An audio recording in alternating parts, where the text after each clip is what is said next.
She did not apply any of the momentum stuff, didn't get her hips underneath.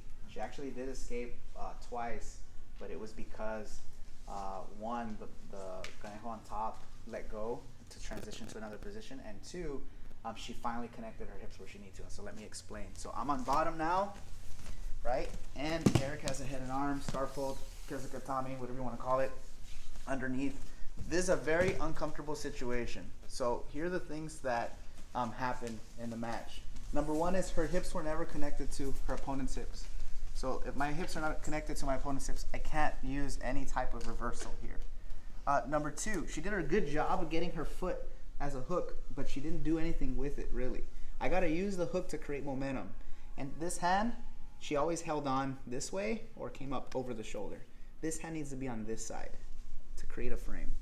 Number three, she never used momentum. She stayed here. I wanna rock back and forth as much as I can to create momentum. I never wanna just let him stabilize the position.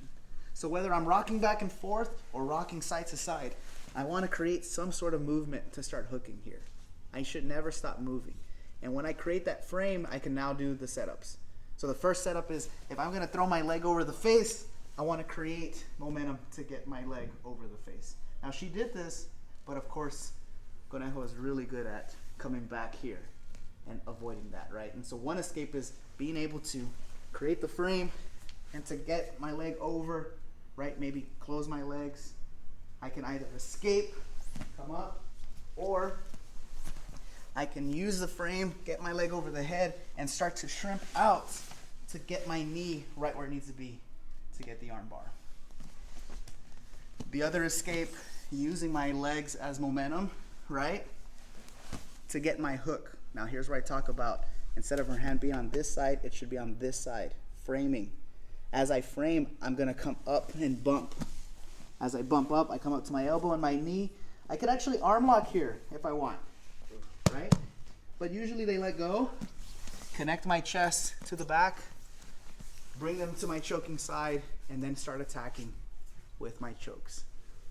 So she forgot to really bump up on this side of the head, right? And she forgot to come up to the elbow. She forgot to swing and use momentum. And then the third escape, this one she actually did get, I think in the second or third round, is the reversal. Now the reversal only works if they're very greedy with the position. And number two, I gotta connect my hips to Eric's hips. If my hips are far away, it's not gonna work. So how do I connect my hips? I still frame, I still rock back and forth, but look at my hips now. They're underneath him. So now look how easy it is. I bump, and I take them to the other side. Does that make sense? So those details, guys, like everything else in jiu-jitsu, make the difference. Rocking back and forth, connecting hips to hips, creating frames. You should never let the guy on top be comfortable. So if Eric passes, I should never just be here. No, come back.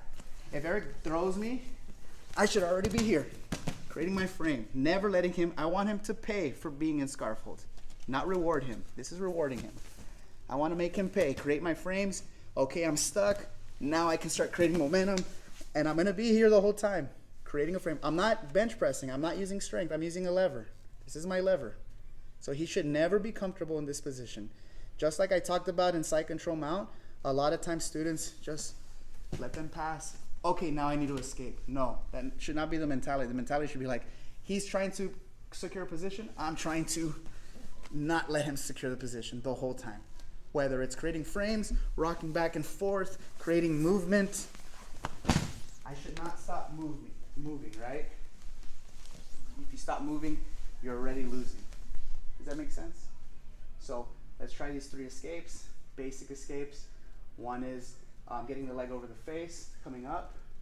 Two is getting the hook, coming up to the side, making sure the hand is on this side of that frame, right? And number three is getting your hips connected and bumping in all of them.